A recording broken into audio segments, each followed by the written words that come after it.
जय मसीह की भाइयों। जय मसीह की। जय मसीह की। मेरा नाम मार्कसन है। मेरा नाम अंशुल है। मेरा नाम निखिल है। मेरा नाम मून है। तो हम परमेश्वर में कुछ चीज़ों को आपके साथ बांटना चाहते हैं। हमने पिछले दिनों कई संघर्षों से गुजरे, हम लोग कई उतार चढ़ाव हमारे जीवन में आए। मसीहत में मैं आपको बता देना चाहता हूँ कि मसीह जीवन अगर देखा जाए तो उतार चढ़ाव का जीवन है, और जब हम संसार में रहते हैं तो ऐसे कई उतार चढ़ाव हमारे जीवन में आते हैं। तो मैं आपको उसी चीज़ को लेकर आपको बताना चाहता हूँ कि पिछले दिनों में जब मैं यहाँ पर नहीं था तो मेरे भाई लोग यहाँ पर थे और कई संघर्षों से वो गुजरे। और मैं सबसे पहले तो हमारे अंशुल भाई से पूछना चाहता हूँ कि वो जवानों के बीच में जब सेवकाई कर रहे थे, जवानों के बीच में उन्होंने किस चीज़ को ज़्यादा देखा।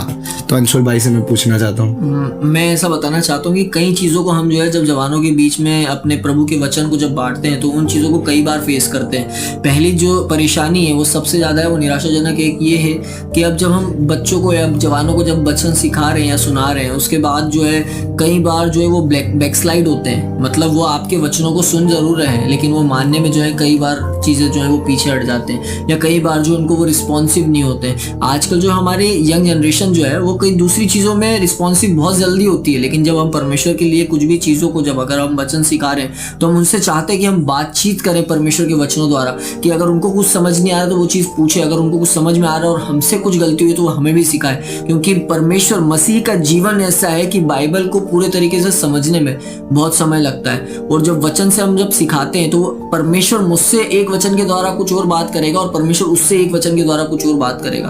तो कई बार ये चीज़ें फेस करने में आती है जब हम बच्चों को सिखाते हैं तो वो लोग रिस्पॉन्सिव नहीं होते हैं। आज के जीवन में हम लोग जो है वो वचनों की वजह से शर्माना सीख जाते हैं कि हम यार हम इस चीज़ को नहीं बोले, हम इससे नहीं बोलेंगे, हमारा कोई वो नहीं, ये एग्ज़ाम नहीं है। मैं एक चीज़ निखिल से पूछना चाहता हूँ कि जवानों और यूथ वो बैक स्लाइड होने का कारण क्या है? मतलब बैक स्लाइडिंग उनके जीवन में किस प्रकार आती है, मतलब क्या कारण है उसके पीछे का? बैक स्लाइडिंग होने के भी कुछ बहुत सारे प्रकार होते हैं, लेकिन ज्यादातर क्या होता है, यहाँ पे हम सुन रहे हैं, हम एक अपना अलग दो चेहरे बना लेते हैं। हम इधर है जो वो हम इधर जैसे बन जाते हैं कि हम लोगों के साथ उनके हम बाहर जाएंगे अब तो जो बाहर के दोस्त रहते हैं, मतलब एक सिक्के के दो पहलू होते हैं कि आप जिनके साथ है उनकी संगति आपके साथ जो है वो हो रही है, राइट। जब हम यहाँ बैठे हैं तो हम इनके जैसे होगा, अब बाहर जाएंगे अगर कहीं तो बाहर जरूरी नहीं है सब जगह हमको ऐसी ही संगति मिले, लेकिन बाहर जाके दोस्त लोग कुछ ऐसे होते हैं सब आगे बढ़ाते हैं, बुरी चीजों में आगे बढ़ाते हैं। पर जब हम परमेश्वर में आगे बढ़ते हैं तो जो हमें संगति मिलती है तो उसमें हम वचन में आगे बढ़ते हैं। लेकिन जब हम बैकस्लाइड का जीवन ये है कि अगर हम यहाँ से गए, हमने माइंड में तो रख लिया पर हमने उसको काम में नहीं लिया, अब हम कुछ काम कर रहे बुरा पर हमारे मन में है कि नहीं ये बुरा काम है, पर फिर भी हमारे मन में पता नहीं क्या एकदम से बात आती है कि नहीं करना, वो नहीं करते करते हम वो काम कर जाते हैं। और शैतान मुझे लगता है कि कई तरीके से ऐसे भी भरमाता है कि जब हम वचनों को जब सुनते हैं तब हमको उस चीज़ें कड़वी लगती हैं, क्योंकि सत्य हमेशा कड़वा रहता है। तो हम जब दूसरों के साथ में जाते हैं और उनकी संगति में जा रहे हैं तो हमें बहुत खुशी होती है, बहुत मज़ा आता है। लेकिन जब हम वचनों को सुनते हैं और बोला कि नहीं तुमको ये नहीं करना है, तो हमको एक ऐसा लगता है कि यार सामने वाला हमारे ऊपर जो है एकदम हावी हो रहा है या ये चीज़ गलत है। तो मुझे लगता है कि जब मैं जवानों के बीच में कार्य कर रहा था, मैं जवानों के बीच में जब वचनों को बांट रहा था, वो जब सुनते थे तो बहुत गौर से सुनते थे। मैंने ये चीज़ नोटिस करा कि वो अपनी बातों को सुनते ज़रूर है और उसको समझते ज़रूर है, वो निर्णय भी लेते हैं कि मुझे करना है, पर जब निर्णय की बारी आती है वहाँ पर वो पीछे हट जाते हैं। क्यों? क्योंकि जो संसार है, जैसे हम देखते हैं कि संसार तो फॉलो भी एक दो दिन करते हैं, ऐसा नहीं है। हाँ। एक दो दिन फॉलो करने की भी कोशिश करते हैं कि नहीं यार हम इसमें बने रहे, लेकिन वो फिर तो मैं अब आपको इसका एक जो मेन हमको क्या करना चाहिए, जितने जवान आज संघर्ष कर रहे हैं उनको लगता है कि यार हमें बदलना है, हमें इस संसार की रीति में नहीं चलना है। मैं आपको एक चीज़ बोलता हूँ जिसको मैंने अपने जीवन में इस्तेमाल करा, शायद आपके भी जीवन में इस्तेमाल हो। ये अभी जिस प्रकार हम लोग इन दिनों कई जवानों को प्रार्थनाओं में, वचनों में, इन चीज़ों में हम स्ट्रॉन्ग करने की कोशिश कर रहे हैं, पर कई बार क्या होता है कि वो निर्णय लेते हैं पर नहीं कर पाते। तो मैं आपको कहता हूँ कि वचन में क्लियरली लिखा है कि जो हमारे शरीर है वो निर्बल है, वो बिल्कुल उसका जो काम है वो एकदम निर्बलता है, वो हमेशा अपने को एकदम कमज़ोर करने की हालत में रहता है, वो कमज़ोर ही रहता है। परंतु जो आत्मा है वो सामर्थ्य है। आज हम एग्जाम्पल भी बोल रहे थे, हम जब बात कर रहे थे भाई लोग मिलकर, तो मैंने एक एग्जाम्पल दिया कि जो सिमशोन पे जब पवित्र आत्मा उतरी, पवित्र आत्मा की जो सामर्थ्य उतरी, तो वो 300 लोमड़ी की पूंछ में आग लगा के भेज रहा है। मतलब सोचो उसके अंदर की जो आत्मा है, अगर हम देखा जाए, अगर शरीर के द्वारा देखा जाए, क्या वो संभव है? क्या वो संभव है? नहीं नहीं है, संभव नहीं है। परंतु जब हम आत्मा में सामर्थ्य होते हैं तो हमारा जो आत्मा है वो शरीर के ऊपर हावी हो जाता है और आत्मा शरीर को दबा देता है। और जब शरीर आत्मा को दबा देता है, तो आत्मा शरीर को दबा देता है, तो जो हमारे जो काम है वो हमारी आत्मा के द्वारा होती है। और जब हम आत्मा के द्वारा कार्य करने लगते हैं तो परमेश्वर में हम थोड़े मजबूत होते हैं, धीरे धीरे धीरे धीरे आत्मा में हम सामर्थ्य होते हैं। परंतु सबसे मेन चीज है डिसीजन मेकिंग, राइट। मैं मुझ से पूछना चाहता हूं कि जब भी वो एक डिसीजन को लेता है तो किस प्रकार वो डिसीजन को लेता है। उसको सब कुछ पता है, उसको वचन पता है, वो वचन पे मनन भी करता है, कई घंटों बैठ के वचनों को पढ़ता है। जब डिसीजन की बारी आती है तो उसका थॉट प्रोसेस क्या होता है, मैं वो मुझ से जानना चाहता हूँ। जब मैं डिसीजन लेता हूँ, जैसे मैंने सोचा कि आज मैं मेरे दोस्तों के साथ में जाऊंगा, तो अगर वो गलत कार्य करेंगे, आप मुझे बोलेंगे कि तू भी हमारे साथ कर, तो मैं उस चीज़ को ना करते हुए मैं उन्हें बताऊंगा कि ये भी गलत है। अगर वो मेरी बात नहीं मानेंगे, वो मुझे बार बार बोलेंगे देख हम कर रहे, कितना आनंद आ रहा है उसमें, तो मैं मेरे दिमाग में से माइंड थॉट बना के रखता हूँ, अगर मैं ये करूँगा तो मैं परमेश्वर से दूर हो जाऊंगा। जो परमेश्वर ने मुझे सामर्थ्य दिया है, जो परमेश्वर मुझसे बात करता है, उससे मैं अलग हो जाऊंगा, जिससे मैं परमेश्वर में कमज़ोर होते जाऊंगा। ये मेरे लिए ब्लैक स्लाइड का एक कारण बन जाएगा। ठीक है, बैक स्लाइड कहना चाहते हैं हमारे भाई। तो इससे हम एक चीज को देख सकते हैं कि जो कई बार क्या होता है कि जो जवान है वो बहुत निर्णयों को लेते हैं, वो सोचते हैं कि मुझे ये नहीं करना है, पर डिसीजन मेकिंग में हम कई बार किसी को चोटिल भी कर सकते हैं। जैसे भाई ने बोला कि मैं जब मेरा दोस्त मेरे को कुछ करने को बोल रहा है, अभी सोचो मेरा एक संसारिक दोस्त है, मैं आत्मा में हूँ, मेरा दोस्त संसार में, उसको मसीह के बारे में नहीं पता, मैं मसीह के बारे में उसको बता सकता हूँ, मैं अपने जीवन से मैं कई बार क्या होता है कि हम लोग क्या कि मसीहत को इतना स्ट्रांगली लेकर कुछ डिसीजन लेते और सामने वाले को चोटिल भी कर सकते हैं, मतलब वो हर्ट होगा और कल वो हमारे साथ संगति नहीं करेगा। तो मैंने एक चीज़ नोटिस करा कि कई बार हम मसीहत में होकर कई बार हर्ट करने की भी बात नौबत आती है, परंतु एक मसीह को हमेशा अपनी बाउंड्रीज, अपनी लिमिटेशंस पता होनी चाहिए कि कहाँ पर उसको कदम रखना है, कहाँ पर नहीं रखना है। और ये कदम रखने के पहले हमको परमेश्वर की गाइडेंस की बहुत ज़रूरत होती है।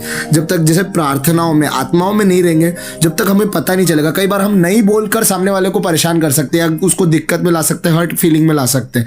परंतु वो चीज़ अगर हम पोलाइटली बोले कि भाई देख हम अगर ये करेंगे तो सही नहीं रहेगा, नहीं ना बोलते हुए हम ये से बोलेंगे यार भाई सही नहीं रहेगा यार, किसी को क्या अगर हमारे माता पिता को पता चला कि हम ऐसी गलत काम कर रहे हैं तो उनके हृदय में कैसी वो क्या सोचेंगे।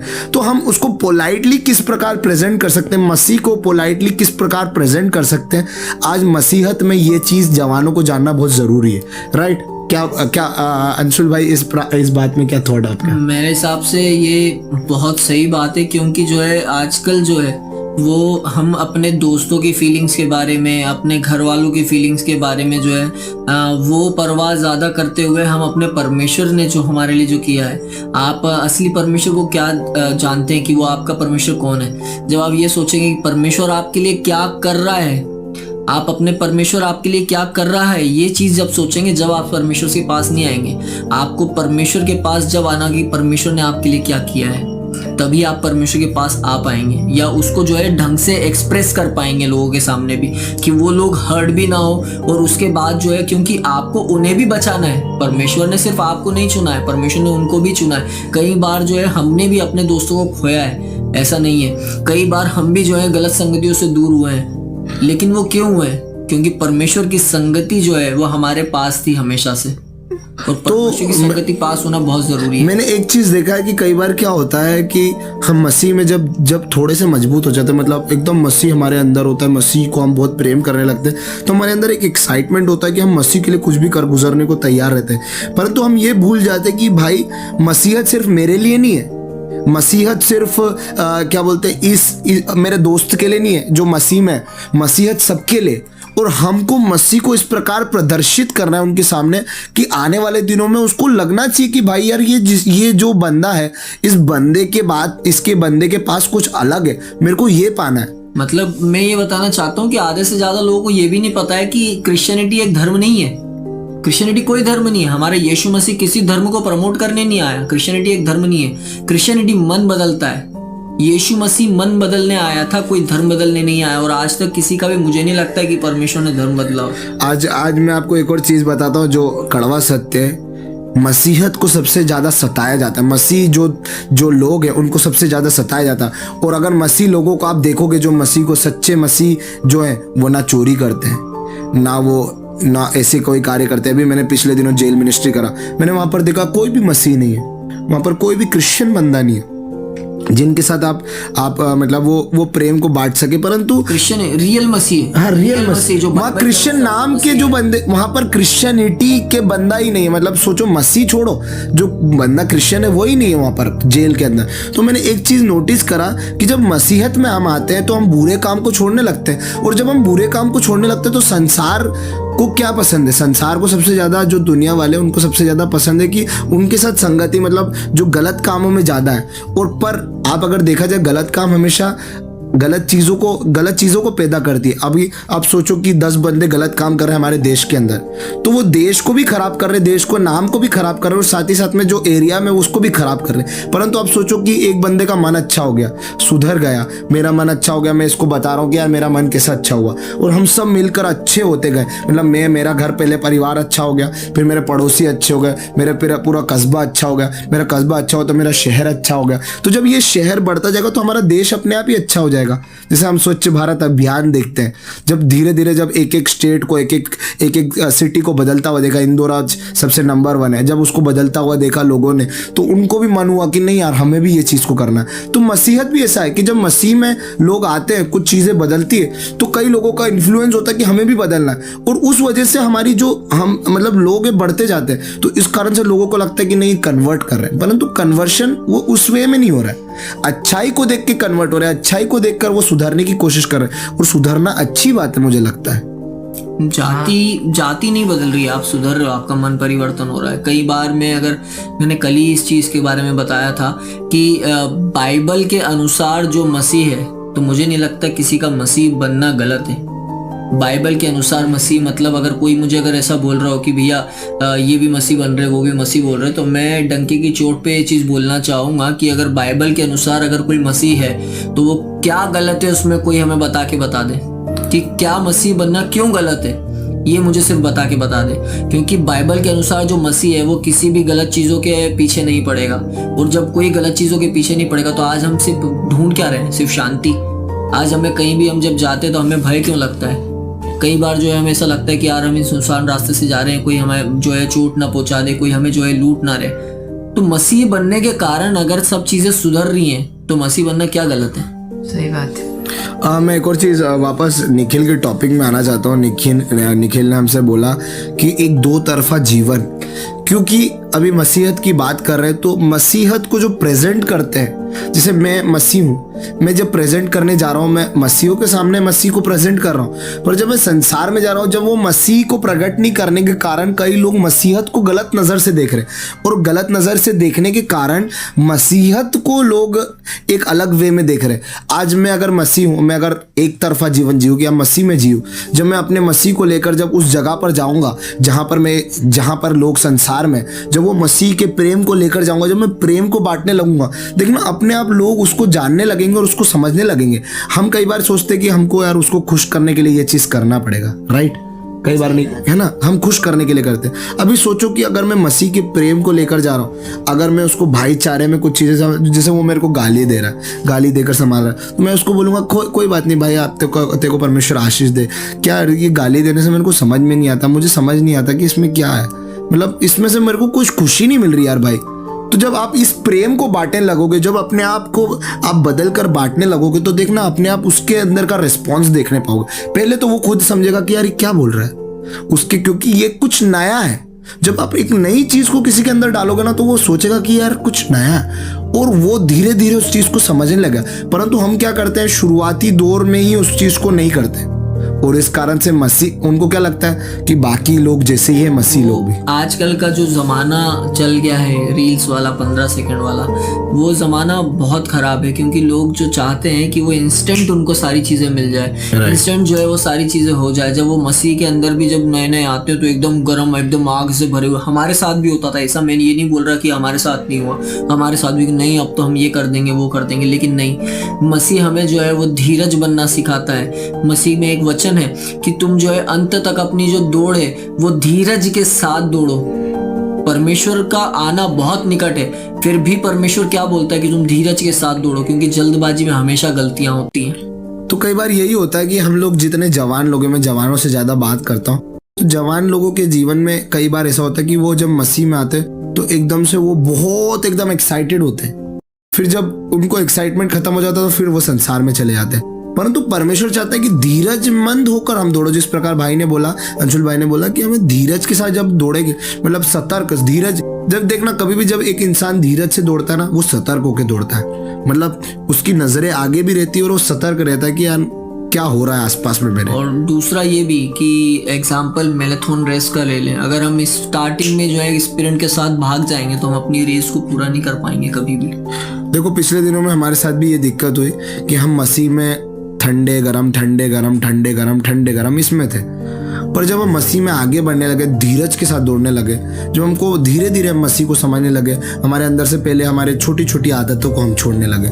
पवित्र आत्मा हमसे बोलता था कि हमको ये छोड़ना है। आप लोग कई बार ये गाना भी सुनते कि पवित्र आत्मा, तो मैं इसका एक एग्जाम्पल देना चाहता हूँ। पवित्र आत्मा आपके करीब ही है, पवित्र आत्मा आपसे बात करता है, पवित्र आत्मा आपको बोलता है छोटी छोटी चीज़ों की ये मत करो ये मत करो, पर उसका जो मैनिफेस्टेशन, मतलब उसका जो अंदर अपने अंदरूनी आने के बाद जो कार्य वो प्रकट होने लगता है। हमारे अंदर से पवित्र आत्मा के कार्य प्रकट होने लगते हैं। अभी तक जो कार्य हम पवित्र आत्मा जो करता था, हमको कुछ कुछ छोटी छोटी चीज़ें बोलता था कि बेटा ये मत करे, तो हम उसके आदर को सम्मान के साथ वो करते नहीं। जब उसको करते नहीं, धीरे धीरे धीरे धीरे धीरे पवित्र आत्मा हमसे क्लोज होता है और फिर बोलता है कि हाँ तू तैयार है, मैं तेरे अंदर आ सकता हूँ। जब पवित्र आत्मा को पता चल जाता है कि लाइक जो बर्तन है वो तैयार हो चुका है मेरे को लेने के लिए, तो हम फिर बोलते हैं पवित्र आत्मा, तो तब पवित्र आत्मा अपने अंदर आकर हमें भर देता है। और जब उसकी आत्मा हमारे अंदर आती, मैनिफेस्टेशन, उसके बाद जो कार्य हमारे द्वारा होता है वो बहुत अलग होता है। मतलब हम आश्चर्यजनक कार्य करते हैं,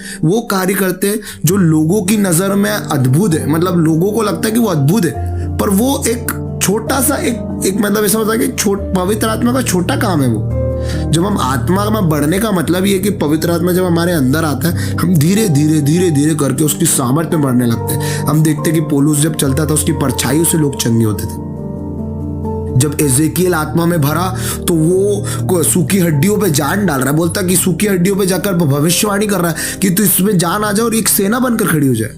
मतलब आत्मा का कार्य कितना सामर्थ्य है। जितनी जितनी तुम आत्मा में बढ़ोगे, परमेश्वर आपको उतना प्रकाशन से भरेगा, उतनी सामर्थ्य से भरेगा, और आप शायद सूखी हड्डियों, क्या आप चूर चूर वाली हड्डियों को परमेश्वर में, आप आत्मा में सामर्थ्य बनाओगे। आज परमेश्वर चाहता है कि छोटी छोटी बातें जो पवित्र आत्मा आपसे बाहर, जब वो बाहर होकर बात करती कि ये मत करो बेटा ये मत करो, उन चीज़ों पे आप ध्यान दो और वो चीज़ों पे सतर्क रहो। और जब आप तैयार हो जाओगे तो पवित्र आत्मा का मैनिफेस्टेशन आपके अंदर आएगा, पवित्र आत्मा आपके अंदर होकर कार्य करने लगा। और जब तुम पवित्र आत्मा के सामर्थ्य के साथ जहाँ पर खड़े हो जाओगे, वहाँ लाखों की भीड़ परमेश्वर के नाम से उद्धार को पाएगी, है ना।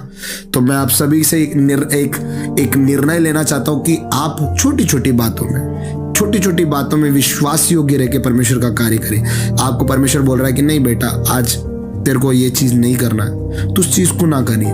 पवित्र आत्मा बोल रहा है कि गाली गलौज में नहीं करना है हमें, तो गाली गलौज ना करिए। पवित्र आत्मा बोल रहा है कि बेटा इस संगति के साथ नहीं रहना, तो मत लीजिए। और ऐसी चीजों को नहीं करना बोल रहा है, तो उस चीज को छोड़िए। तो जब धीरे धीरे हम उसकी आज्ञाकारिता में आगे बढ़ेंगे तो पवित्र आत्मा को समझ में आएगा ठीक है ये बेटा तैयार है, और फिर वो अपनी आत्मा से भरेगा, वो आत्मा अपने अंदर आ जाएगी और अपन उसकी सामर्थ्य में आगे बढ़ने लगे। राइट। हम सबके आज जितनी अभी जो बातें हुई उनमें से आपको अगर सीखना है तो ये चीज़ें सीखिए कि अपनी दौड़ को जो है परमेश्वर में धैर्य के साथ दौड़ें। आप जो है दूसरों के भरमाने में ना आए। आप जो है अगर मसीह बनना चाहते तो एक सच्चा मसीह बने जो कि बाइबल के अनुसार है। तो आप लोगों को हम सिर्फ यही कहना चाहेंगे कि इन सब चीज़ों को फॉलो करिए और परमेश्वर के साथ में अपनी एक नज़दीकी को जो है वो बढ़ाइए। और मैं एक और चीज़ कहना चाहता हूँ कि एक पीढ़ी खड़े होने पाए। परमेश्वर इन दिनों इम्पार्टेशन कर रहा है। आप अपने आप को परमेश्वर के हाथों में समर्पित करिए। आपने देखा होगा कि जब नए नियम में यीशु मसीह आया, तो जब यीशु मसीह का जो कार्य था वो फरीसी और शास्त्रियों के कार्यों से डबल दुगना था। आज यीशु मसीह का जो कार्य है उससे दुगना कार्य जब यीशु मसीह जा रहा था, परमेश्वर ने बोला कि तुम मुझसे डबल कार्य करोगे। वो परमेश्वर ने भविष्यवाणी करके गया कि हम करेंगे, परंतु हमें आत्मा में बलवंत होना पड़ेगा। और आत्मा में बलवंत होंगे तो ये जनरेशन परमेश्वर उठानी एक बंदा नहीं करेगा। परमेश्वर का वचन कहता है अंत के दिनों में मैं अपनी आत्मा सब पर उंडेलूंगा और हर एक जवान से लेके बुजुर्ग तक के लोगों को परमेश्वर अभिषेक से भरने जा रहा है और ऐसे कार्यों को करवाने जा रहा है जो हमारी पीढ़ियां देखती रह जाएगी। वो बोलेगी कि क्या हो रहा है हमारे देश में, वो कार्य होने जा रहा है। परंतु आपको सबसे पहले समर्पण की आवश्यकता है। जब पवित्र आत्मा आपसे कुछ बोले आप उस समर्पित करो, परमेश्वर एक पीढ़ी खड़े करने पाए। आप सभी को जय मसीह की। मैं आपके लिए प्रार्थना करना चाहता हूँ। जितने लोग अपने आप को समर्पित करना चाहते हैं मैं आपके लिए प्रार्थना करना चाहता हूँ। Hallelujah hallelujah hallelujah. है मेरे स्वर्गीय पिता, मैं आपको धन्यवाद करता हूँ परमेश्वर।